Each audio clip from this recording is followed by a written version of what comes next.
Tapos niya, yung mga kakain na pwede mo kailangan ko. Tapos pwede mo mag-try. Pero bakit po ba mas okay na kung basic business muna? well, kasi pagka home-based business ka, di ba anak, mapapapigilan mo.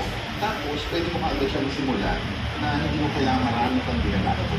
So, pag wala kang rent, wala kang masyadong utilities, tapos pwede mo siya kaagad mag-test.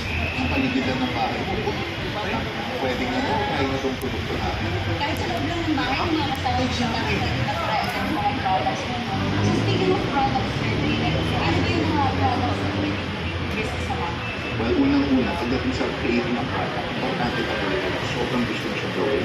Feeling mo siya, kasi kailangan consistent yung level day in and day out.